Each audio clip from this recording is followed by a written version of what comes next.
आज ये बड़ा इम्पोर्टेंट है ये सारे की प्रणाली बता रहा है हमको, उसकी पद्धति, किया कैसे गया। ये जितना भी हम ये प्रयास करते आ रहे हैं, इसके अंदर आप अपने स्तर के ऊपर रोज़ एक एक इसका खाका है, एक ढाँचा है, उसको एक पर्सपेक्टिव में अपने तरीके से उसको रखने का कि रोज़ ये जितनी डिटेल्स आ रही हैं, उसको हम किस तरीके से कहाँ रखें। तो ये पूरा जितना भी ढाँचा है, हम जितनी बात कर रहे हैं कि इसका उद्देश्य क्या रहा, क्या विशेषता है इस उद्देश्य की? इसकी एग्ज़ीक्यूशन के लिए इसने किस तरीके से और सारी व्यवस्थाएँ की, आंतरिक क्या था, बाहरी क्या था। इसमें सारी व्यवस्था हम ये पढ़ के आ रहे हैं, इसका एग्ज़ीक्यूशन किस तरीके से था। हिस्ट्री पढ़ो तो इसके प्रमाण क्या मिलते हैं। अब ये जो आ रहा है इसके अंदर कि ये किया किस तरीके से। भारतीय संस्कृति का सर्वोच्च प्रयास, जीवन की सामान्य संस्कृति को उपरोक्त श्रेणीबद्ध और धार्मिक विकास की पूर्ण प्रणाली से जोड़ना। ऊपर जो ये प्रयास किया गया था, मानव की चिंतनशील सत्ता का संयोजन। तो इसको पूरे तरीके से जोड़ने के अंदर कैसे-कैसे संयोजन, उसका संयोजन कैसे किया गया, इसके अंदर सबसे पहली चीज़ है शास्त्र। क्योंकि आपके माइंड को अगर आप पहले जोड़ते हो उस चीज़ से जो कि जैसा कि हम अभी वर्तमान में प्रयास कर रहे हैं, आपने कोई एक्टिवली थोड़ी कोई इसमें परस्यू करना शुरू कर दिया। पर माइंड की क्लैरिटी पहले वो हो, इसलिए पूरा इंसिस्टेंस अपना यहाँ किस चीज़ के ऊपर है। और यदि ये कड़ी आपकी बिल्कुल ठीक होती है, कि आपका पहले तो उद्देश्य क्लियर हो, तो एग्ज़ीक्यूशन में सही आएगा। इस स्तर के ऊपर यदि आप इसको बिल्कुल सही संयोजित या इसको क्लैरिफ़ाई करते हैं, ये ही हम यहाँ तुरंत के अंदर प्रयास कर रहे हैं। ये बाकी तो सब अपने-अपने स्थान के ऊपर हैं, कोई ये थोड़ी है कि आश्रम लाइफ़ जी रहा है या कोई वैसे। मानव विकास के इस कार्य का अत्यंत संवेदनशील एवं कठिन भाग मनुष्य की चिंतनशील सत्ता, उसके तर्कशील एवं ज्ञानात्मक मन से संबंध रखता है। अगर ये भाग सैटिस्फाइड न हो, इसके अंदर अंतर्विरोध हो, तो आप कर्म में कन्विक्शन नहीं ला सकते। कर्म कैसे करोगे यदि चिंतनशील आपकी जो सत्ता है, हाँ, बहुत सारी ऐसी चीजें हैं, जब आप अपने आप को समर्पित कर देते हो तो एक डीपर उसका डायनेमिज्म है, डीपर एक चीज है। वो आपके चिंतनशील सत्ता या इसके तर्कशील उन भागों से परे चली जाती है। हाँ, उसका एक डीपर एक लॉजिक है, वो बताया नहीं जा सकता। वो तो ओवर टाइम यदि आप किसी के ऐसे व्यक्ति के पास हो, तो आपको वो दिखा सकता है। अनमिस्टेकेबली आपको चीज़ों में भई वर्तमान में भी ये सारी चर्चा के माध्यम से अब आप सैंपल्स उठा के यदि अलग-अलग चीज़ों के, पुस्तकों के, बातों के, उनको आप यथास्थान की नहीं भी इसमें तो मेरे को पूरा वो वाली बात आ नहीं रही। ये आप देख सकेंगे। तो मनुष्य की चिंतनशील सत्ता, पर इसका विकास भी तो ज़रूरी है नहीं, चिंतनशील सत्ता तो आप देख ही रहे हो किस तरीके से की चर्चाएँ, परिचर्चाएँ होती हैं। किसी भी प्राचीन ज्ञात संस्कृति ने यूनानी संस्कृति तक ने भी इसे भारतीय संस्कृति की अपेक्षा अधिक महत्व नहीं दिया। पहले तो आपकी थिंकिंग पार्ट, सबसे पहले गीता इसी से शुरू कर रही है, बुद्धि योग। क्योंकि आपकी जो सामान्य बीइंग है, जो सामान्य सत्ता है, उसके ऊपर सबसे पहले भई मेरे विचार में और कर्म के अंदर ही अगर विभेद होगा, तो कर्म में कभी भी कन्विक्शन नहीं आएगा। वो तो व्यक्ति ये कहेगा यार सोचते कुछ हैं, जीवन में होता कुछ है। हाँ, अब श्री अरविंद की अगर बात हो, तो वो कह रहे बुद्धि सोच के एक चीज़ आती है, वाणी कुछ और कह देती है। तो माँ ने कहा भी ये सामान्य मनुष्य की बात नहीं है, ये तो केवल श्री अरविंद की बात है।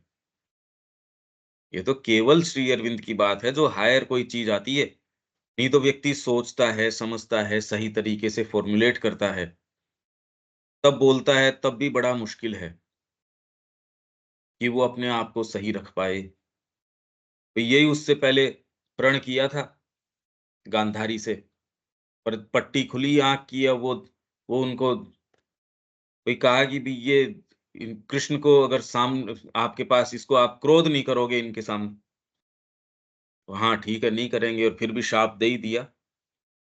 यही बात उसके साथ थी, धृतराष्ट्र के साथ।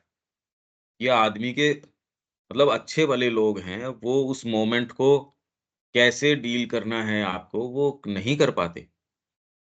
अभी आप सोचते हो कि भई कर सकते हैं, पर अगर इमोशंस इतने ज़्यादा ओवरवेलमिंग हो, आप नहीं कर सकते। आपकी क्षमता से ज़्यादा अगर ओवरवेलमिंग इमोशंस हो, आप सोचते हो मैं बड़ा समझदार हूँ, मैं बड़ा काम एंड कंपोज़्ड हूँ। ऐसे इमोशन जो आपकी जो क्षमता है उससे ज़्यादा आ जाएँगे, आप ये कहेंगे यार पता नहीं ये आँसू कैसे आने शुरू हो गए। भजन गा रहे हैं, वाणी जो है उसमें कंप आना शुरू हो गया, क्यों भई ये क्या बात हुई? तो क्षमता हमारी बड़ी लिमिटेड है यूँ तो। प्राचीन ऋषि का काम केवल परमेश्वर को जानना ही नहीं, अपितु जगत और जीवन को जानना तथा ज्ञान के द्वारा इन्हें एक ऐसी सुविज्ञात एवं विजित वस्तु बना देना भी था, जिसके साथ मनुष्य की तर्क बुद्धि और इच्छा शक्ति एक सुनिश्चित रूपरेखा के अनुसार और एक ज्ञानपूर्ण विधि एवं व्यवस्था के सुरक्षित आधार पर बर्ताव कर सके। अगर ये प्रामाणिकता नहीं हो कि ये किसकी है जी? ये ऋषि पाराशर की है, तब तो ठीक है। भई आपको अगर एक एक नोट भी दिया जाए और उसके वो नीचे लिखते हैं कि हम धारक को इतने पैसे देने का वचन देते हैं। अगर वो वचन हटा लिया जाए, सरकार कहे, मोदी जी ने रात को आके कहा कि भई अब ये नहीं चलेंगे। अब वो नोट तो नोट ही रह गया आपके लिए, कागज़ का टुकड़ा बन गया वो। ये अगर यूनिवर्सली इसकी एक्सेप्टेबिलिटी आप कल्पना नहीं कर सकते कि इस संस्कृति ने कितनी गहराई से इसको एन्श्योर किया कि ये शास्त्र है और ये प्रामाणिक है। नहीं तो आप ये बताइए किस ग्राउंड पे चलेंगे? जैसे नोट है वो एक कागज़ का टुकड़ा बन जाता है और अफ़रा-तफ़री मच जाती है अगर थोड़ा-सा भी जनता में अविश्वास आए, बैंकें सारी की सारी दिवालिया हो जाएँगी। अगर जनता के अंदर ये आ जाए कि ये बैंक के अंदर मेरा डूबने वाला है, किसी भी तरीके से अगर इनके ये कुछ हो जाए, तो बैंक कोई उसके पास ये थोड़ी है कि साहब कैश है, लोग अपना विथड्रॉ करने के लिए पहुँच जाएँ, तो वो कोई उसकी व्यवस्था कर सकती है। हुँ, हुँ। तो वैसे ही सारे राष्ट्र को ये एन्श्योर करना कि भई ये वाली पद्धति इसके ऊपर है। ये ये शास्त्र, इसका प्रामाणिक सत्ता कौन है? ये ऋषि है। आप समझ नहीं सकते कि एक-एक चीज़ और उसकी वैलिडिटी क्यों वैलिड है? अगर वो वैलिडिटी हटा दी जाए, कोई उसको फ़ॉलो करेगा ही नहीं दूसरे दिन। वो योग पद्धति इसने चार्ट आउट करी है। हाँ, तो इसको फ़ॉलो करेंगे। ये बात श्री अरविंद ने कही है, आप ये कहते बिल्कुल फेथ के आधार पे हम चलेंगे। श्री अरविंद ने कही है, गले उतरती है। दूसरा कह रहा है अभी इसको परखना पड़ेगा। परखना भी अब एक सीमा से बाहर आप परख सकते नहीं। तो कभी ये अपने दूर रखो, इसमें अपन डील नहीं करेंगे। तो चिंतनशील सत्ता को एक ऐसी प्रामाणिक सत्ता चाहिए, उसको एक ऐसी अथॉरिटी चाहिए जिस फ़ॉलो कर सके सिक्योर ग्राउंड के ऊपर। हाँ, भई इसकी वाणी ये ठीक है, इसकी वाणी मैं फ़ॉलो कर सकता हूँ। मैं स्वयं तो नहीं जानता कि श्री अरविंद ने क्या कहा है। हाँ, पर ये जो कह रहा है, ये अब कोई कारण से मेरे को ये विश्वास हो गया है, वो उसका जो भी कारण रहा। तो चलो इसको अपन कंफर्टेबली या एक सिक्योर तरीके से अपन कह सकते हैं, चलो इसको हम एक फ़ॉलो करने का माध्यम मान सकते हैं। तो इस सारे प्रयास का परिपक्व फल था शास्त्र। तो शास्त्र खाली कोई ज्ञान का पक्ष नहीं, इसके अंदर आपको टोकरी कैसे बनानी है, पाकशास्त्र क्या है और पाकशास्त्र भी कोई ऐसे नहीं, उसके अंदर आपको सारी चीज़ों के गुणधर्म पता होने चाहिए। आपको पूरी हेल्थ का पता होना चाहिए। मैंने खाना तो बड़ा अच्छा पका दिया पर हेल्थ का ध्यान नहीं रखा, अरे सुबह पहले ये चीज़ नहीं खाई जाती, तो वो शास्त्र तो अधूरा रह गया। तो कोई भी शास्त्र अपने आप में सर्टेन पूर्णता लिए हुए है। ये नहीं मेरे को मतलब नहीं है, मैं तो ईएनटी हूँ। नाक को देख लेता हूँ, मेरी दवाई पेट खराब करती है तो मैं क्या करूँ? अरे तो बॉडी तो उसी की है। तो ये सारे प्रयास का परिपक्व फल था शास्त्र। आजकल जब हम शास्त्र का उल्लेख करते हैं तो प्राय ही हमारा अभिप्राय विधि-विधानों की उस मध्ययुगीन धर्म सामाजिक प्रणाली से होता है, जिसे पौराणिक कथाओं के द्वारा मनुस्मृति लागू होती थी। आज जितने ये कह रहे हैं, वो तो गीता को भी इसी तरीके से लिया जा सकता है। गीता के ये तो अब कारण है, गीता जितनी यूनिवर्सल एक्सेप्टेंस रखती है या जिस तरीके से है, लोग कतराते हैं कि हम तो हाँ, ठीक है ये तुलसीदास जी वाली पे तो कर लिया, पर कोई वाल्मीकि वाली पे जाके थोड़ी टच कर लेंगे। ये जानते हैं कि ये मुद्दा उठाओ, मनु वाली के ऊपर उठा लेंगे, पर गीता के अंदर कितनी-कितनी चीज़ें हैं जो स्त्रियों की भी बात करी है, पाप योनि की भी बात करी है, शूद्र की भी बात कर रही है। उसको जल्दी से हिम्मत नहीं करेंगे, क्योंकि उसकी जो एक्सेप्टेबिलिटी है, वो ज़बरदस्त है, वो कमांड करती है। भई आपके जितने भी ये जो हुए हैं, जो बुद्धि वाले, जो सबसे ज़्यादा आप कह रहे हो हमारे पिलर्स हैं, ये शंकराचार्य और हैं, सारे के सारे गीता को प्रमाण बता रहे हैं, तो हिम्मत नहीं बनती कि इसको हम कहें कि भई गीता देखो इस तरीके को कंट्रोवर्शियल बात कर रही है। पर पौराणिक कथाओं के द्वारा मनु, पराशर तथा अन्य वैदिक ऋषियों से संबद्ध बतलाकर मतलब ये नहीं कि किसी और ने करी इन्होंने बतला दिया, ना मतलब कोई भी शास्त्र है, कोई भी पुस्तक है, उसके पीछे ऋषि खड़ा है, उसकी प्रेजेंस खड़ी है।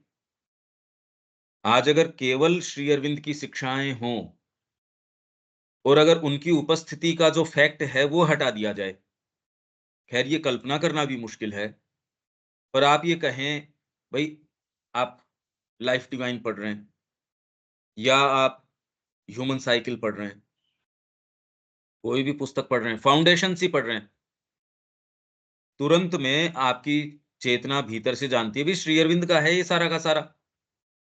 अच्छा ये बात को अगर हटा दिया जाए, अब वो शब्द अपने आप में क्या कैरी करेंगे हम नहीं जानते। अब इसके मायने क्या निकलते हैं। तो वैसे ही प्राधिकारी सत्ता जो है, उसके पीछे जो अथॉरिटी है उन चीज़ों के पीछे अगर उसको हटा दिया जाए, ये पहले तो हम कल्पना नहीं कर सकते और वो एग्ज़िस्ट ही नहीं करेगी। तो इन्होंने उन सारी जितनी भी कृतियाँ हैं या जितनी भी शास्त्र हैं, उसके पीछे ऋषि को खड़ा रखा। एक्चुअल में वो शास्त्र नहीं, प्रामाणिकता उस ऋषि की है। शास्त्र की ठीक है वो क्योंकि इस व्यक्ति ने कहा है, हम रेफर बैक कर सकते हैं किसी को, तुरंत के अंदर। भई जैसे माँ ने कहा ये सोसाइटी की स्थापना करी, शेरविन सोसाइटी। इसमें मेरे को प्रेसिडेंट इन्होंने कहा कि भई आप प्रेसिडेंट बन जाओ, तो मैं बनी। इसलिए क्योंकि जो भी धन इनको मिलने वाला था, लोगों को पता था कि एक तो इसका दुरुपयोग ना होगा, इसलिए वो धन दे सकते हैं। मतलब बहुत सीधा-सीधा है ये, एजेंडा के अंदर कह रही है माँ। तो इसमें अगर कोई दूसरी बात समझे, तो मैं ये कह रहा हूँ कि शास्त्रों के पीछे यदि ये नाम न हो, ये मनु की है, ये पराशर की है, ये याज्ञवल्क्य की है, ये इसकी है, ये इसकी है। और वराहमिहिर ने जो काम किया है उसके देखो आप, कल्पनातीत काम है। अब वो खाली एस्ट्रोलॉजी की बात नहीं कर रहा, वो उसके साथ-साथ इतनी चीज़ों की बात कर रहा है, जितने तो आप सारे डिपार्टमेंट आपके मेटीओरोलॉजिकल डिपार्टमेंट कर लो, चाहे फिर बाद में आप दूसरे सारे डिपार्टमेंट जोड़ दो, तो वो चीज़ें नहीं निकाल के लेके आ सकते, जो उस एक व्यक्ति ने निकाल के सामने रख दी।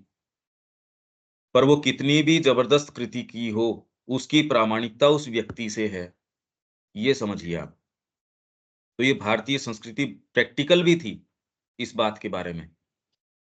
ये नहीं उसने कहा मेरे को मतलब नहीं है किसका नाम, नहीं नाम से मतलब कैसे नहीं, वही तो उसको जीवित करेगा उस शास्त्र को। परंतु प्राचीनतर भारत में शास्त्र का अर्थ था कोई भी प्रणालीबद्ध शिक्षा एवं विज्ञान। और ये तारतम्य में था जो हाईएस्ट ब्रह्म का ज्ञान है उससे, अपने आप में कोई स्टैंड अलोन यूनिट नहीं है कि घोड़ों का पालन कर रहे हो, वहां से भी आप लेके सीधे ब्रह्म तक जा सकते हो। हर सूत्र आपको जो है रिमाइंड करेगा, वो दोनों ही चीजें साथ साथ करेगा तब जाके पूरा हो सकता है। ये नहीं कि कोई भी सूत्र एक तो प्योरली मटेरियल चीज दे रहा हो, बाकी दूसरे उसके जो है कारण तत्व दे रहे हो, ऐसा नहीं हो सकता। सारे समय वो व्यक्ति, भाई माँ को कोई गिवन व्यक्ति है तो सब समय बात करेगा, उसको भावना तो उसकी माँ के प्रति जो समर्पण की है वो तो आएगी उसके कर्म के अंदर। खेती कर रहा है तो आएगी, संगीत कर रहा है तो आएगी, व्यवहार कर रहा है तो आएगी, अगर सच्चा समर्पण हो चुका है तो। तो वैसे ही इनकी सारी पद्धति, चाहे वो कोई भी मीनियल सर्विस तक की कोई चीज हो, खिलौना बनाना हो, पाक शास्त्र हो, घोड़े का रक्षण हो, हाथी का रक्षण हो, पशुपालन हो, कुछ भी हो, उनका संवर्धन हो, इन सारों के अंदर मूर्ति कला किस तरीके की होनी चाहिए, इनको तो खैर पराकाष्ठा के ऊपर उठा के लेके चले गए। आप संगीत के शास्त्र की बात करो, ये तो अच्छे जो हमारे दिग्गज लोग हैं, जो 60-60, 70-70 साल से ये काम और परंपरा से कर रहे हैं, अपनी जो परिवार की परंपरा है उससे कर रहे हैं, या गुरु परंपरा है उसको आगे लेके चल रहे हैं। वो भी लास्ट में जाके कह रहे हैं मैं तो विद्यार्थी हूँ, मेरे को तो ये बताता है कि संगीत बताता है अपने आप। दूसरे कह रहे हैं बड़े हम्बल हैं, ये अरे हम्बल की बात नहीं, उसको समझ में आ जाता है ये चीज क्या है। ये तो बड़ी छोटी चेतना है जिसको लगता है हाँ मैं समझ गया। जब आप एक्चुअल में प्रवेश करते हो तो माँ ने कहा कि अब मेरे को ये लग रहा है कि मैं बगीचे के अंदर प्रवेश कर रही हूँ। बताओ उस अवस्था में, जबकि माँ बचपन से ही मनुष्य जाति से ऊपर है। तो प्रणालीबद्ध शिक्षा एवं विज्ञान जीवन के प्रत्येक विभाग, कार्यकलाप की प्रत्येक शाखा तथा ज्ञान के प्रत्येक विषय का अपना विज्ञान या शास्त्र होता था। और आज जितना ये प्रमाणिक कर सकें उससे ज्यादा प्रमाणिक था। वैदिक मैथ्स लौट के ऐसी इस तरीके से आई है, वो तो एक ट्रेंड बन गया। नहीं पहले कोई कि वैदिक कोई क्या कोई चीज है क्या? ये तो बर्बर लोग थे। अब ये कह रहे हैं यार ये वैदिक मैथ्स तो ऐसी है, कंप्यूटर भी इसको तो नहीं जान पा रहा। इनकी भाषा जो संस्कृत है, इससे पूर्ण कोई चीज इस धरती पे तो अब हुई नहीं। वैसे ही इनकी सारी ये तो बाहरी चीजें हैं, ये तो रिफ्लेक्शंस हैं, आउटकम है। अब धीरे-धीरे इनको महसूस हो रहा है। मल्टीट्यूड को तो अभी भी कोई सेंस नहीं है कि वो तो निरी पशु है, उसको कोई इस चीज़ से मतलब नहीं है। भैया आप अपने विचारों का सैंपल उठा के देखो, उसके ये थोड़ी है कि जगत के अंदर माँ का ये कार्य होगा, इसमें अतिमानस आ जाएगा, इसमें ये चीज़ें हो जाएँगी। ये कोई विचार ही नहीं उठते। हमारे तो विचार या तो तात्कालिक होते हैं या फिर कोई वो थोड़ा बहुत कोई भावनाएँ, थोड़ा बहुत कुछ है वो थोड़ा उसको कोई रंगत दे देती होंगी। पर व्यापक रूप से कि यार ये गति किस ओर चल रही है? ये सारा अर्थशास्त्र कर क्या रहा है? विज्ञान किस दिशा में जा रहा है? इसके समीकरण क्या होंगे? ग्लोबली जो श्री अरविंद कह रहे हैं वर्ल्ड गवर्नमेंट होगी, तो स चीज़ों का समीकरण किस तरीके से होगा? उसमें हमारी भूमिका क्या होगी? भारत इस समय क्या कर रहा है? ये तो पहली बात तो विषय इतने विशाल हैं, दूसरे हमको कोई इसमें इंटरेस्ट है ही नहीं। पर यहाँ ये कह रहे हैं प्रत्येक शाखा ज्ञान के प्रत्येक विषय का अपना विज्ञान या शास्त्र होता था। तो आज जितनी गहन इसके अंदर जो इसका प्रवेश नहीं है, उससे ज़्यादा प्रवेश काल की गणना, कंप्यूटर वो काल की गणना नहीं कर पा रहा, जितना कि ऑलरेडी आपको काल की गणना हमारे पुराणों में और में ये तो इनफैक्ट कह रहे हैं, शिवरुद्री अपने आप के अंदर है, ये गणित का ऐसी ज़बरदस्त एक एक कीर्तिमान जैसा है। ये जो सूत्र जिस तरीके के प्रस्तुत करता है, यार ये तो कमाल कर रहा है। ये जो नमकम और चमकम की बात करते हो आप इसमें, तो जिस तरीके की इसमें है, वो एक ने एनालाइज़ किया है इसको। ये तो ज़बरदस्त गणित है इसके अंदर। कोई कह रहा है इसमें ज़बरदस्त ये है। अगर ये सारी ही बातें हैं और ये भी चलो एक बाहरी स्तर की है और भीतर करो प्रवेश तो आप, तो ये आई कैसे भई? एक-एक चीज़ के अंदर लेयर बाय लेयर और हर लेयर जो है आपको कहीं और ही डायमेंशन के अंदर लेके चली जाती है। ये तो कमाल बात है। असंभव चीज़ है ये। भई आप अगर कृति करो एक स्तर के ऊपर, भौतिक स्तर के ऊपर आपने कोई चमत्कार सिद्ध कर दिया। पर आप यहीं देखो कि अगर वो चमत्कार आप हर स्तर के ऊपर जाओ तो और उसके अंदर कुछ नई नई चीज़ें खुल के आती हो। ये कैसे उन्होंने उसके अंदर किया होगा? सोच के तो नहीं किया जा सकता कि आप सोच के ये काम करें और फिर ये करें, ये तो नहीं हो सकता। बहुत लोग ऐसे थे जिनके जीभ के ऊपर सरस्वती है, वो सिद्ध कर रखी है उन्होंने। इवन चैतन्य महाप्रभु के समय आप पढ़ते हो दिग्विजयी पंडित, वो रिपीट ही नहीं कर रहा अपने उसको, जो स्तोत्र बोलता है या कोई श्लोक बोलता है या कोई बात बोलता है, वो काव्यात्मक रूप से ऐसी उसकी सिद्धि है, तो वो जहाँ जाता है दिग्विजयी, दिग्विजय, क्योंकि उसने सब जीत रखा है, उसके नाम से काँप उठते।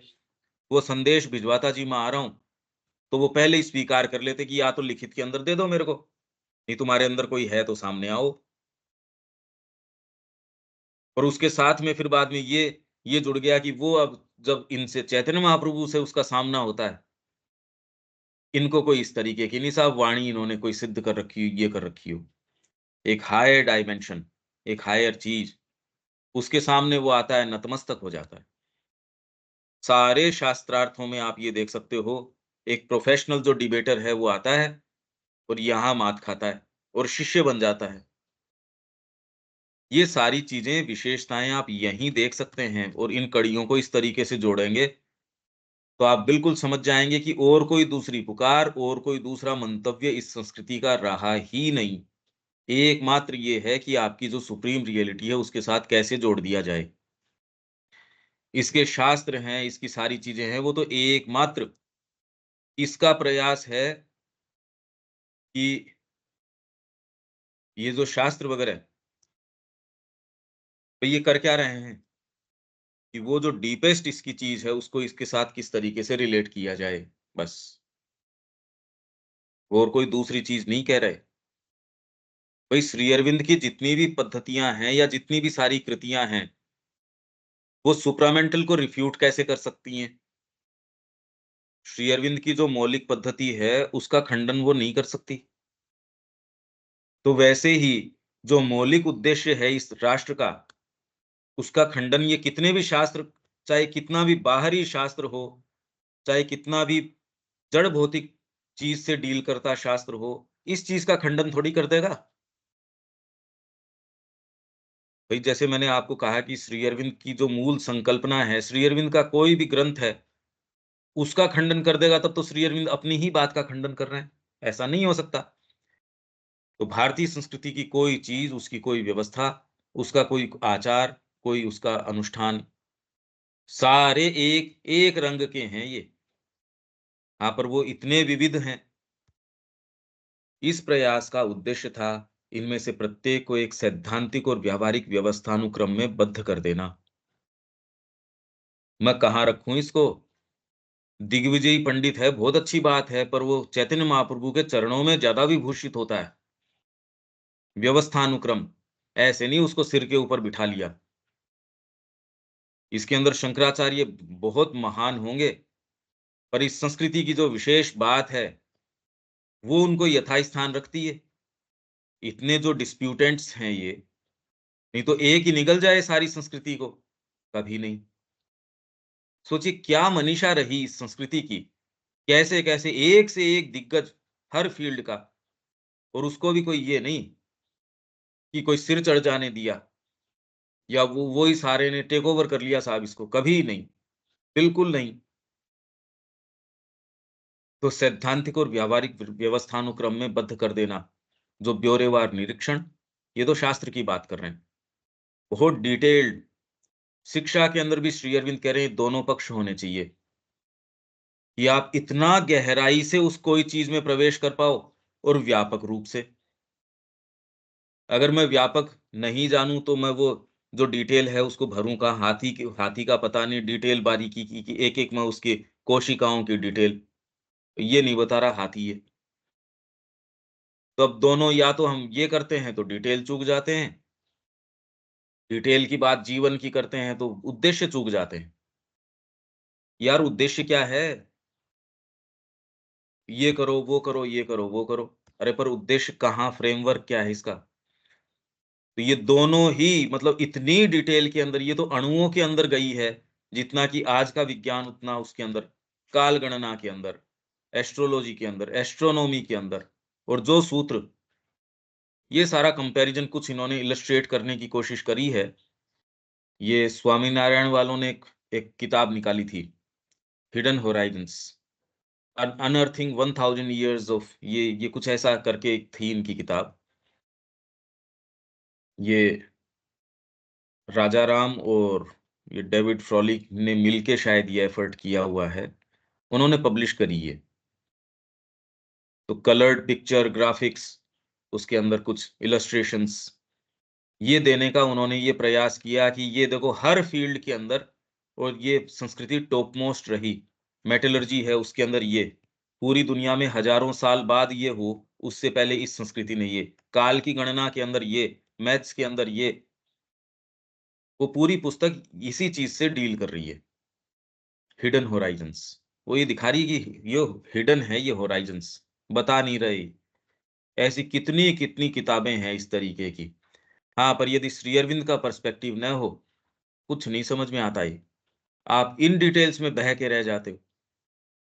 तो ब्यौरेवार निरीक्षण, यथार्थ सामान्यीकरण, जनरलाइज़ेशन, उसको अब जब निरीक्षण कर लिया, जनरलाइज़ किया आपने, अरे भई जो आप ये वर्ण है, उसकी व्यवस्था जनरलाइज़ेशन ही तो है ये। या आप 3 गुणों की बात कर रहे हो, सत्व, रजो, तम। हालाँकि तमस भी है, जितने मनुष्य हैं, उन सबका तमस अलग-अलग है। एक जनरलाइज़ेशन तो है, यथार्थ, जनरलाइज़ेशन बिल्कुल ठीक है। पर तामसिकता का जो शेड है, वो हर व्यक्ति, क्योंकि तामसिक तो एक ऐसी चीज़ है जो हर जना तामसिक है। बाय कॉन्स्टिट्यूशन शरीर तामसिक है, आपकी प्राण सत्ता है वो राजसिक है, माइंड है प्रिडोमिनेंटली सात्विक है। तो हर व्यक्ति के अंदर तीनों ही हैं। कोई ये नहीं कह सकता कि ये प्रिडोमिनेंस की बात है खाली। तो इसने सारी चीज़ों को देखा और सामान्यीकरण मतलब जनरलाइज़ चीज़ों को किया। देश, काल, पात्र, पर अब देश, काल, पात्र भी खाली शब्द तो हैं। एग्ज़ीक्यूशन के अंदर अब देश को कैसे आप डिफ़ाइन करोगे? काल, ये काल चल रहा है, कौन से वाला काल, और उसके अंदर मैं कैसे करूँ?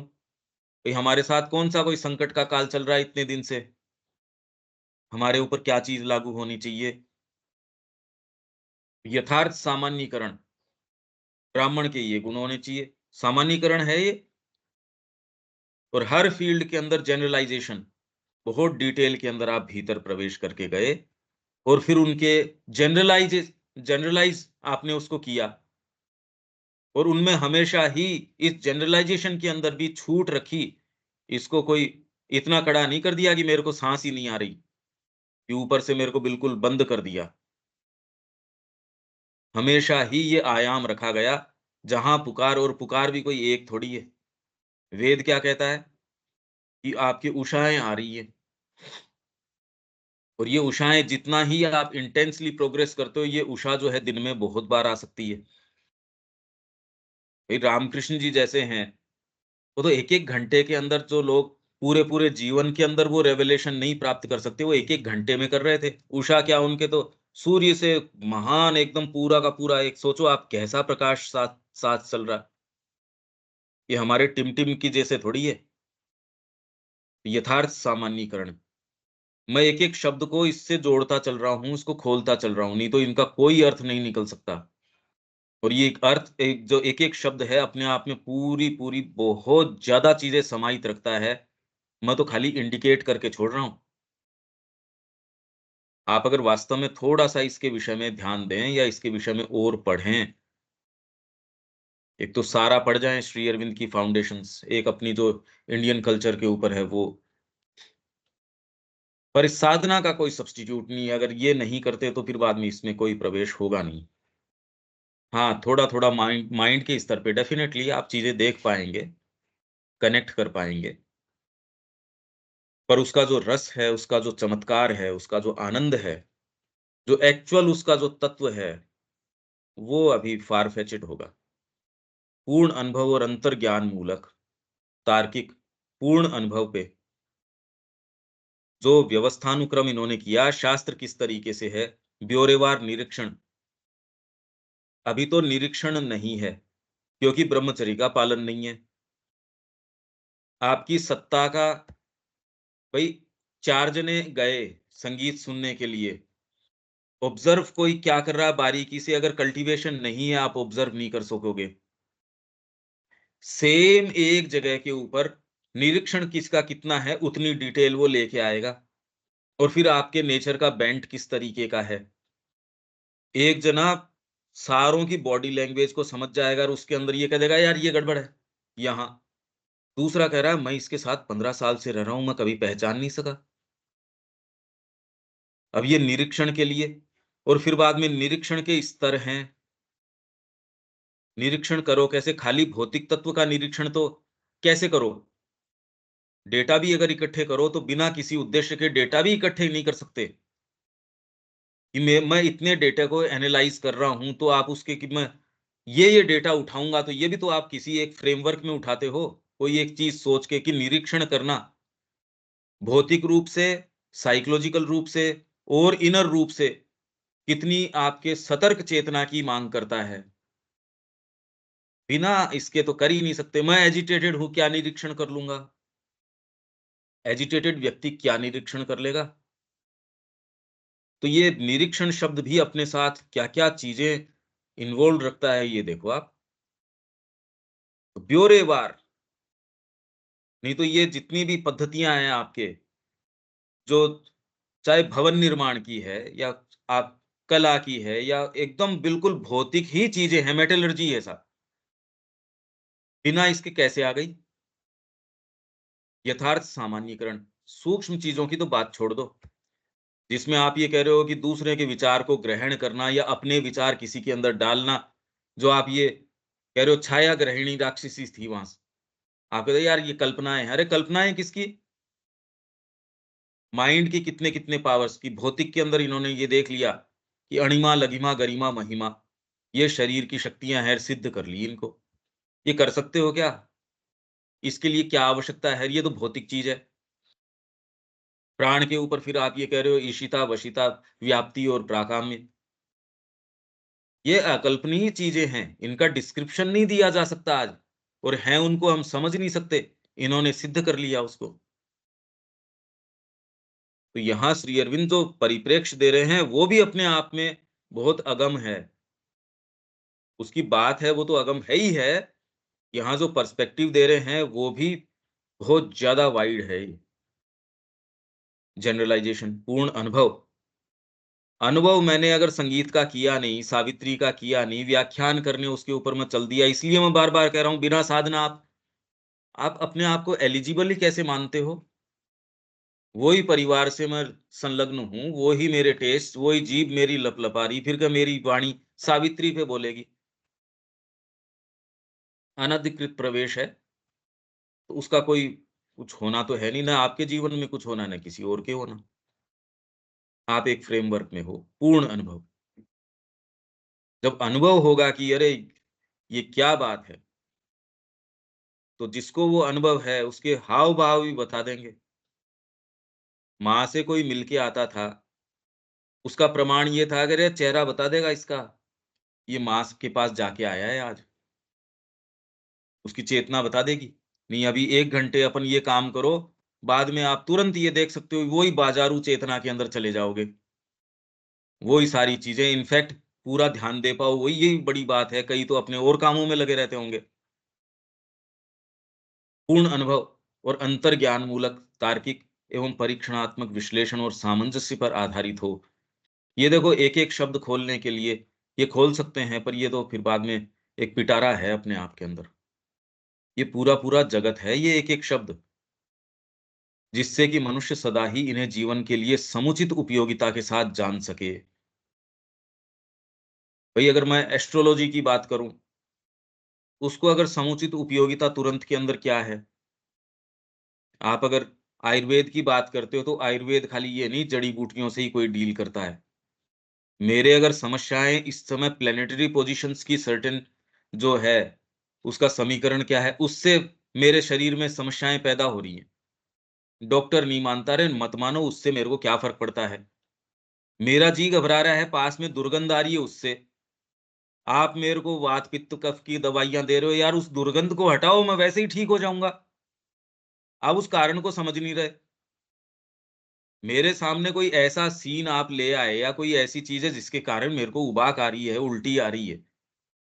आप कह रहे यार इसका उपचार करो। अब मेरे को दवाई देने से थोड़ी ठीक होऊँगा, उसका कारण तो दूसरा है। तो इसके अंदर आपके प्लैनेटरी पोज़ीशंस भी आ जाएँगी, सामुद्रिक विज्ञान भी आ जाएगा, सारी चीज़ें आ जाएँगी, शकुन शास्त्र भी आ जाएगा। आपकी समस्याएँ कौन से कारण से चल रही हैं? अब समस्या वहाँ मेरे दुर्गंध आ रही है, उससे मेरा जी घबरा रहा है, या बाहर शोरगुल इतना हो रहा है कि मैं बिल्कुल एजिटेटेड हूँ। इसमें आप मेरे को एंटी डिप्रेसेंट्स जो हैं वो देना शुरू करो, यार समस्या दूसरी चल रही है। ये तो पहचानो। तो सत्ता के इन भागों को यदि नहीं पहचाना जाए, तो जीवन की एग्जिस्टेंस की समस्या है, उसका जो आप समाधान करने की कोशिश करते हो, वो तो सच्चा समाधान नहीं होगा। बच्चा पढ़ाई में मन नहीं लगा पा रहा क्योंकि घर के ऊपर बेचारे के कोई ऐसी तरीके की समस्या है। आप उसको कहो कि अब हम ऐसी कोई टेक्नोलॉजी ले आएँगे इसमें ऑडियो विजुअल के तरीके से, तो बच्चा इसमें और ध्यान दे पाएगा। अरे समस्या उसके दूसरी है। उसको टैकल नहीं करोगे, तब तक आप ये वाली एंड पे जो भी चीज़ें करोगे वो इफेक्टिव नहीं होंगी। कि कॉमन सेंस की सी बात है। तो हमारी सत्ता के लेयर्स हैं, भाग हैं, और जितना ही आप उनको सारों को देखोगे, अरे भई एक कमरे के अंदर 20 जने हैं। आपने जाना नहीं कि 20 जने, सबकी अपनी-अपनी भोजन की अपने तरीके की रिक्वायरमेंट है, एक तरीके की थाली भेज देते हो। अब वहाँ केओस ही होएगा, किस तरीके की बातें होएँगी? या 20 जने उनके लिए आप सर्टेन नियम बना रहे हो और कंसीडर करते नहीं 20 प्रकृतियों को। वो नियम हमेशा ही थोपना ही पड़ेगा, स्वाभाविक तो नहीं होगा। तो वैसे ही अगर आप ध्यान से देखो, दंड विधान के आधार के ऊपर जो भी संस्कृतियाँ चली हैं, वो बहुत थोड़े ही समय रह पाई हैं। हमारी टाइमलाइन के हिसाब से लंबा समय लगता हो। भारतीय संस्कृति की विशेष बात क्या रही, हमेशा ही इतनी नमनीय है, हर एक जने को और उसके भी विकास की हर अवस्था को ये अपने अकाउंट में लेती है, तब जाके ये जीवित रह पाई। भई इसका उदाहरण अगर पौंडीचेरी आश्रम से ले आप, एक-एक जना, एक-एक मतलब माँ से उसका जो संपर्क है, जीवित संपर्क है वो, जीवंत संपर्क है ये नहीं, आप कंपनी में रह रहे हो जिससे आपको मतलब नहीं है, हायरार्की तय कर दी गई, रह रहे हैं साहब, बिल्कुल नहीं है। एक-एक व्यक्ति का व्यक्तिगत संपर्क है माँ से और इतना घनिष्ठ है, उसको लगता है अभी मेरे से तो पूरा प्रेम करती है। सोचिए अगर उसमें उसके संदेह आ जाए तो?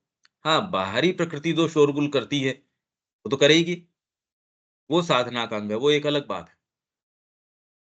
पर दिलीप कुमार रॉय ने कितने भी पत्र लिखे, पर वो ये जानते थे, उनकी भीतर कोई चीज़ जानती थी कि आपको यहाँ चिपके रहना है, तो वो बिल्कुल अलग चीज़ है।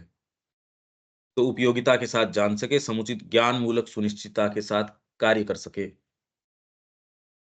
आप कोई भी पद्धति, आप कोई फैक्ट्री बना रहे हो तो कि यार वो वाला आदमी बुला लो, क्योंकि उसने ये पढ़ाई करी है, तो ये एटलीस्ट कम से कम सुनिश्चितता इसकी ये है यार, इतना तो होना ही चाहिए। और उसमें भी अगर डिग्री उसके पास बाहर की हो, तो बेटर रहेगा। यहाँ तो निकम्मे हैं, डिग्रियाँ बिकती हैं। तो आपको कोई ऐसी कोई चीज़, ऑयल रिफाइनरी लगा रहे हो, उसमें कोई भारत का अगर हो वास्तव में कि जो काबिल हो तो भले ही, और उसका भी कोई रिकमेंडेशन सही हो तो, नहीं तो इनको तो नहीं। ये तो कोई न कोई चीज़ के ऊपर ऐसा है कि मेरे को बीच में फँसा के भाग जाएगा, यहाँ तो कमिटमेंट ही नहीं है। माँ के प्रति नहीं है और दूसरों को तो छोड़ो। वो कभी भी नहीं दिखेंगे, कभी भी कोई बहाना बना देंगे, कभी भी उनके कोई कारण जग जाएगा। वो तो ये मैसेज भी नहीं करेंगे, आज हम नहीं आ सकते, आज ये नहीं कर सकते। यहाँ वालों में तो ये बेसिक डिसेंसी नहीं है। सामान्य काम की तो छोड़िए, जिसको वो कह रहे हैं आत्मा का काम है, उसके प्रति कोई डिसेंसी नहीं है, कोई कमिटमेंट नहीं है। तो ज्ञान-मूलक सुनिश्चितता, आपको फैक्ट्री तैयार करनी है तो पहले आप कहोगे यार ये विधान है इसके, इन-इन लोगों ने पहले ये किया है। और सेंसिटिव मामला होगा तो उसमें आप कोई चांस नहीं लेंगे, कि मेरे को एक पनडुब्बी तैयार करनी है तो चलो मैं इसमें चांस लेकर ना, ना, बिल्कुल नहीं। और इसमें किसी बेवकूफ को बुला के हम इसके अंदर घुसा लेकर बिल्कुल नहीं घुसाना है। स्ट्रिक्टली इस व्यक्ति को नहीं घुसाना है इसके अंदर। जो बात एक करता है, करता काम दूसरा है। कमिटमेंट करता है माँ से कि जीवन आपका है। खैर ऐसे लोग तो विचित्र ही है हमारे लोग तो। क्षुद्रतम और महानतम चीज़ों का समान ही सतर्कता और ध्यान के साथ निरीक्षण किया जाता था और प्रत्येक की अपनी कला एवं विद्या प्रस्तुत की जाती थी और इसका आधार था ब्रह्मचर्य, आर्य शिक्षा पद्धति। इसके बिना ये आप थोड़ा अपने आप के ऊपर एनालाइज़ करके देखिए, ये चीज़ संभव नहीं है। अगर आर्य शिक्षा पद्धति का बैकग्राउंड न हो, प्रैक्टिस में ये चीज़ नहीं की जा सकती। करो कैसे निरीक्षण? वर्तमान में भौतिक तत्व का भी निरीक्षण आप एक सर्टेन फ्रेमवर्क से कर रहे हैं। विज्ञान जो है ये मान के बैठा है कि मैं तो यही चीज़ मानूँगा। उसका निरीक्षण भी एक दायरे से बाहर नहीं जा रहा और उसमें उसको ये कह दिया जाए कि इसमें वाइटल भी थोड़ी-सी इसमें इन्वॉल्वड है भई। पानी जो है कोई भौतिक तत्व नहीं है, पानी के अंदर क्रिस्टल्स बनते हैं। आपने गिलास के ऊपर और जैसे नाम लिखे, अगर कोई पॉज़िटिव चीज़ लिखी प्रेम, बड़े सुंदर क्रिस्टल्स बनेंगे और यही आपने उसके ऊपर कोई नेगेटिव चीज़ लिखी, वही क्रिस्टल्स उसके ऊपर और चाहे किसी भी भाषा में हो। तो इसलिए श्री अरविंद लिखा लिखा unscientific attitude of a scientist. आप जाके डॉक्टर को कहते हो मेरे पेट में दर्द है, वो कहते हैं हाँ बिल्कुल, ठीक है, चलो तेरे को दवाई देते हैं इसकी। और वो कहे मेरे को डीप पीस महसूस हो रही है, ग्रीन लाइट नज़र आ रही है, वो कहे हैलुसिनेशन है। इसको थोड़ा-सा नींद की ज़रूरत है या ये की ज़रूरत है या वो की ज़रूरत है। या एट लीस्ट आपको सीरियसली नहीं लेगा। तो यहाँ अपनी कला एवं विद्या प्रस्तुत की जाती थी। निरीक्षण के लिए मैं तो ये कह रहा हूँ परीक्षण, निरीक्षण, अवलोकन, ऑब्जर्वेशन, जजमेंट, ये माइंड की फैकल्टीज़ हैं। ये ही हम पढ़ के गए थे आर्य शिक्षा पद्धति में कि यदि बौद्धिक भवन का राष्ट्रीय एक भवन का आपको निर्माण करना है, अभी बासिंदा उसके अंदर आके रहना शुरू नहीं किया, पर यदि एक विराट बौद्धिक भवन का आपको निर्माण करना है, तो उसके लिए आपको विराट शक्ति की आवश्यकता है। वो शक्ति का भंडार आपको आर्य ब्रह्मचर्य के अभ्यास में मिलेगा, क्योंकि वो तात्विक सिद्धांत उसका ये है कि आपका जो भौतिक तत्व है, उसको सब्लिमेट करके ब्रह्म तक लेके जा सकते हो। हर व्यक्ति यूनिवर्सल एनर्जी का एक केंद्र है, एक धारक है। वो धारण क्षमता और उसके उसके प्रति ओपनिंग, ये किसी भी स्तर तक खोली जा सकती है, तब कार्य किया जा सकता है। तब आप ऑब्ज़र्व करोगे वर्तमान में तो भौतिक आँखों से भी क्या ऑब्ज़र्व कर रहे हो आप? ये बताओ। अगर पर्सपेक्टिव नहीं हो, हम क्या कुछ नहीं जान रहे, कुछ भी नहीं जान रहे। निरीक्षण करो किस तरीके से, परीक्षण करो किस तरीके से। समस्या तो ये आ रही है उसके परिणाम जो निकलेंगे, अगर निरीक्षण सही नहीं है, परीक्षण सही नहीं है, तो जो परिणाम आ रहे हैं वो तो अब जो हैं सो हैं। ये एक बहुत भारी समस्या है, इसलिए तैयारी जो है, वो डिटेल्ड तैयारी और प्रोलॉन्ग्ड तैयारी बहुत मेटिकुलसली इसको करने की आवश्यकता है ये तैयारी। कभी कर लेंगे इसके लिए ये डिग्री, ये शिक्षा, ये नहीं चलती ये बहुत ज़्यादा बारीकी से करने की चीज़ है, तब आपका इसके अंदर प्रवेश होता है। हम क्यों रोक-रोक के नहीं अभी 4 पेज पढ़ जाते हम, आता क्या उसके अंदर? ये कुछ ऐसे बीज बिखेरता है, ये विचार को उद्दीप्त करता है, आपको सोचने के लिए प्रेरित करता है। हाँ, यूँ अपने स्तर पे अगर पढ़ जाओगे और इस तरीके से रिलेट नहीं करोगे तो हाँ, हाँ, ठीक था। अभी भी ख़ैर सारी बातें तो चूकने की अपने इसकी एक-एक शब्द की क्या चर्चा करें क्योंकि ये तो हमारी सारी सारे बीइंग की चर्चा है। यहाँ तक कि उच्चतम अध्यात्म ज्ञान को भी जब कभी उसका प्रतिपादन उपनिषदों की भांति अंतर्ज्ञानात्मक अनुभव और सत्य प्रकाशक ज्ञान इंट्यूटिव एक्सपीरियंस, रेवलेटरी नॉलेज। अब ये कहने से भी क्या आ गया इसका? इंट्यूटिव एक्सपीरियंस, ये इंट्यूशन से है। अब पहले तो अब इंट्यूशन कहने से थोड़ी इंट्यूशन हो गया कि आप एक इंट्यूशन आपको आता हो, वो है क्या? जनरली माइंड की तेज क्रिया को हम कह रहे मेरे को इंट्यूशन आया, मेरे को गट फीलिंग आई। अरे गट किसकी फीलिंग आई है? मैं वहां गया ही नहीं था, मेरे तो अचानक ये चीज आई। अरे सबकॉन्शियस से आ रही है तेरे ये। मतलब इससे कोई ये प्रमाणिक हो गया कि ऊंचे ऊपर से उतर के बहुत लोग इस तरीके के हैं। वो मेरे को ये बसाया, ये अचानक वहां इस तरीके का आया, मेरे को ये हुआ, मेरे को वो हुआ। इन सारी चीजों के लिए फंडामेंटल ग्राउंडिंग की जरूरत है। ये बहुत बड़ा ग्राउंड तैयार करने की जरूरत है। और आगे जो भावी शिक्षा होगी उसके अंग होंगे ये। इसके बिना तो कोई संभावना ही नहीं है। लोअर पोटेंसी पे बरत के आप सोचो कि मैं कुछ और अच्छा कर सकूंगा, नहीं हो सकता है। तो ये जितनी भी चीजें हैं ये भावी शिक्षा का अंग होनी चाहिए और होंगी। अगर कोई भी आशा आगे है भविष्य में, तो उसके लिए तो आधार शिक्षा का तो यही होगा। सत्य प्रकाशक ज्ञान, रेवलेटरी नॉलेज। अभी रेवलेशन हो गया मान लो, भाई माँ का ये जो है, जाना तो उसकी ओर ही है, और कोई दूसरी चीज नहीं चाहिए। जीवन के सारी चीजें चाहे उसको रिफ्यूट करती हो, तू कंगाल हो गया, तेरे सारे घर वाले हैं वो मर गए या फिर तेरे को छोड़ के चले गए, तेरी जो जितनी कीर्ति थी वो अपयश के अंदर बदल गई, तेरा नाम लेने से जो लोगों के कार्य सिद्ध हो जाते थे, वो अब तेरी बात भी सुनते हैं तो तेरी तरफ यूं इस तरीके से, इस दृष्टि से देखते हैं। तो भी भीतर से कहते ये कुछ भी हो जाओ और आगे कुछ भी हो जाओ, तो भी मेरे को ये रेवलेशन हो गया ये, मैं माँ को नहीं छोड़ सकता, जो होनी हो सो हो। अब ये कोई अनुभव नहीं है ये डीप कोई ऐसी चीज है। अगर ये वाली बात है तो इसको पकड़ो और इसके आधार पे रिस्ट्रक्चर कर दो अपने जीवन को, चेंज कर देगा सारी बात। यही सेंट्रल नोशन ऑफ वेद है। वेद का सेंट्रल सिद्धांत यही है कि आपके पास सत्य जो है एक प्रेरणा के रूप में आता है, इंस्पिरेशन के रूप में, एक प्रकाशक के रूप में आता है, और वो आरोपित कर देता है आपके दृष्टिकोण के ऊपर एक नया तत्व। तब आप जगत को अलग तरीके से, भई वर्तमान में हम जो ये अध्ययन कर रहे हैं, ये पूरा एक ऐसा जगत है जो केवल श्री अरविंद का क्रिएट किया हुआ है, अपने आप में हम बिल्कुल नहीं जानते। आप इस सारे वर्णन को हटा के और चिंतन कीजिए इस संस्कृति का, और बार-बार ये देखिए कि उसमें आप श्री अरविंद की ही लाइट से जो भी आपको अब तक मिली है, आप बाध्य हैं उसी दृष्टिकोण से उसको हटा नहीं पा रहे। हटाओगे तो आप ये कहोगे फिर समझूँ कैसे? देखूँ कैसे? तो ये सारा जो ढाँचा है एज़ इफ ये क्रिएट ही श्री अरविंद ने किया है, उसके अलावा इसकी अपने आप में कोई ऑब्जेक्टिव एक्जिस्टेंस है, हम नहीं जानते। क्योंकि हमारा डायरेक्टली इसके अंदर कोई अपने आप में प्रवेश है ही नहीं। कहाँ से समाहित करें हम? हम तो नहीं जानते।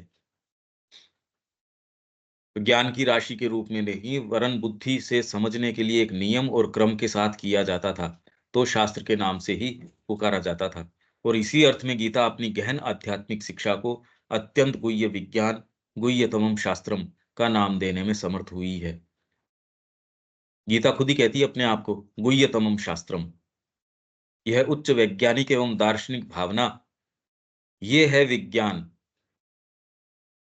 ये विज्ञान की स्पिरिट तो आप रख सकते हो आध्यात्मिकता के अंदर, अप्रोच नहीं। स्पिरिट है कि कोई भी चीज को आप यूं ही उसकी फेस वैल्यू पे स्वीकार न कर लें, उसके पीछे के रहस्य की ऊपर जाएं। अरे पर रहस्य, आप ये तो आपने एक प्री कंसीव्ड नोशन है कि भौतिक जड़ तत्व ही है, वो सारी चीज का आधार है, तो आपने अपने आप को लिमिट तो खोज को पहले ही कर लिया। फिर क्या स्पिरिट मेरी वैज्ञानिक है? मैं इस कमरे के अलावा बाहर कहीं नहीं ढूंढूंगा, या मैं कोई नई पद्धति खोज रहा हूं, इसमें 1000 लोगों का सैंपल उठाऊंगा। अरे तो यार ये, और वो भी इनके अंदर भी डेटा खाली इन 10 चीजों का इकट्ठा करूंगा, और फिर मैं कहूंगा मैं एक पद्धति के ऊपर आ गया। तो आप कहेंगे नहीं नहीं, मानव मनोविज्ञान बहुत ज्यादा जटिल है। एक जने की प्रकृति को भी जनरलाइज करना संभव नहीं है। आप तो ये जो सैंपल उठा रहे हो, इससे सारी मनुष्य जाति का कहाँ? पर विज्ञान कह रहा नहीं, मैं तो ये जड़ तत्व को ही एकमात्र मानता हूँ और दूसरी चीज उसके डेरिवेटिव्स हैं, उसके परिणाम हैं। तो यह उच्च वैज्ञानिक एवं दार्शनिक भावना, स्पिरिट, स्पिरिट आप वैज्ञानिक रख सकते हो, स्पिरिट में दिक्कत नहीं है, अप्रोच है वो गड़बड़ है। और दार्शनिक, फिलोसॉफिकल, प्राचीन भारतीय संस्कृति ने अपनी सभी गतिविधियों में रखी। फिलोसोफाइज कर रहे हो कि यार इसकी बात क्या है, तो ये व्यापकता में चली गई। वैज्ञानिक दृष्टिकोण है उसकी एकदम बारीकी के अंदर चला गया, उसके अणु परमाणु के अंदर भी जा रहा है वो। पर यदि दार्शनिक भाव हटा दो और ये बारीकी वाली चीज हो, तो आपको पिक्चर नहीं देगी। डिटेल्स लिया है, व्यापकता नहीं है, तो कुछ पता नहीं चलता। कोई भी, और दोनों एक साथ चलती हैं ये। इसलिए भारतीय संस्कृति की तीसरी सबसे महान शक्ति, सबसे पहली आध्यात्मिकता, दूसरी जो उसकी विलक्षण प्राण शक्ति, और तीसरी सुदृढ़ बौद्धिकता, स्ट्रॉन्ग इंटेलेक्चुअलिटी, जो सामंजस्य स्थापित करती है, डीपेस्ट डीप्स के अंदर जाती है, हाईएस्ट हाइट्स के अंदर जाती है, सारों का लाके एक जगह उनको एक पिक्चर बना देती है, एक ताना बाना बुन देती है, उसका वेफ्ट बना देती है उसका पूरे का। कोई भी भारतीय धर्म अपनी प्रारंभिक अभ्यास की बाह्य प्रणाली, अपने आधारभूत दर्शन और अपने योग या आंतरिक साधना पद्धति या अध्यात्म जीवन यापन करने की कला के बिना पूर्ण नहीं होता। कोई भी योग पद्धति है, मेरे को ध्यान ऐसे करना चाहिए, इसके अंदर सारों के सूत्र हैं। भक्ति भी कौन सी प्रामाणिक है और कौन सी नहीं है, तो इसके अंदर जो जो 6 अंग आप बता रहे हो उसके, वो यही तो प्रमाणीकरण कर रहे हैं। कि पहला अंग जिसके अंदर आप 6 जो है षड दर्शन की बात कर रहे हो, पहला वेदांत, ये एक सुप्रीम रियलिटी ब्रह्म है। तो फिर बाद में यहाँ ये मल्टीट्यूड क्यों नज़र आता है? सांख्य बता रहा है भई ये इसके कारण नज़र आ रहा है, तो सांख्य। तो हम इसके कैसे संपर्क में आएँ? इसको स्वयं कैसे हम वैलिडेट करें? योग। अच्छा, योग के अंदर ध्यान लगा के मैं भी आँख बंद करके बैठ गया और दूसरा व्यक्ति भी आँख बंद करके बैठ गया। जैसे माँ ने कहा, टैगोर आए, उन्होंने कहा भी मैं तो निर्वाण की स्थिति के अंदर चला जाता हूँ इसमें, तो उन्होंने कहा चलो साथ में ध्यान करते हैं। तो वो तो जस्ट जैसे यूँ कमरे से निकलते ही इस गेट के बाहर निकल के बैठ गए और उसी को वो मान रहे हैं कि ये हो गया। तो फिर योग के अंदर आप जिन पद्धतियों से जा रहे हो, उनको कसौटी पे कौन कसे? अरे भई जिस काँटे से मैं तौल रहा हूँ, उसकी भी तो प्रामाणिक सत्ता कोई होनी चाहिए, ये काँटा तेरा वास्तव में ठीक बता रहा है या नहीं बता रहा है? मैं 1 किलो तौल तो रहा हूँ, पर ये तौल ही मेरा गड़बड़ है, तो मेरा इसके अंदर जो वज़न मैं जितने भी करूँगा, वो तो सही नहीं आएँगे। तो मैं योग के अंदर जिन पद्धतियों में ध्यान सही कर रहा हूँ या नहीं कर रहा हूँ, उसके लिए फिर बाद के अंदर इनके न्याय हैं, वैशेषिक हैं और चीज़ें हैं। जिसमें आपके वैशेषिक है, वो तो आपके जो भौतिक विज्ञान है, वहाँ तक उस पूरे ब्रह्म के ज्ञान को यहाँ तक ले आता है। तो आपकी पूरी अभिव्यक्ति जो है, वो ये 6 अंगों से बाहर जाती नहीं, पूर्ण है एकदम। मतलब हाईएस्ट हाइट से लेके हर बारीक-बारीक चीज़ों तक इन्होंने इन 6 अंगों के अंदर अपने आप में कवर कर लिया, और कोई भी ये नहीं कह रहे हम वेद से अलग हैं। वो कह रहे हैं वो तो हमारा जनक है भई। ये श्री अरविंद की मूल बात है, समझाने के क्रम में मैंने इतने उदाहरण ये सारे दिए, पर मेरा मूल जनक तो वो है। उसके अंदर जो कुछ प्रथम दृष्टि में अयुक्ति प्रतीत होता है, वह भी अधिकांश अपना दार्शनिक रूप और अर्थ रखता है। इस संस्कृति में आपको तुरंत के अंदर ये प्रथा, वो प्रथा और कुछ आप अभिभूत हो या इससे मेस्मराइज़्ड हो, और मेस्मराइज़्ड भी क्या हो, बस एक सुविधाजनक तरीके से कहते हो, नहीं ये प्रथा गड़बड़ है यहाँ, ये वाली चीज़ गड़बड़ है। आपको सेंस ही नहीं है, क्योंकि कोई बेवकूफ़ सो कॉल्ड समाज सुधारक आए, पश्चिम के रंग उसमें रंग में रंगे हुए, वो अपनी उस चीज़ से, और उनके इनफैक्ट बुद्धि से नहीं, वेस्टेड इंटरेस्ट थे। उनके सारों के अपने वेस्टेड इंटरेस्ट्स थे, तो मोटिवेटेड थी सारी चीज़ें। हमको सेंस ही नहीं है इस बात का। दूसरे कह रहे हैं देखो मैं प्रमाणित करता हूँ, ये वाला मैंने मंत्र लिया या श्लोक लिया, इसके ये अर्थ निकलते हैं। अब आप तो कहोगे हाँ बिल्कुल, इसने तो बता दिया ना, मंत्र भी बता दिया। अरे तो यही तो कैच है सारी बात का, उस मंत्र के रहस्य में जा तू।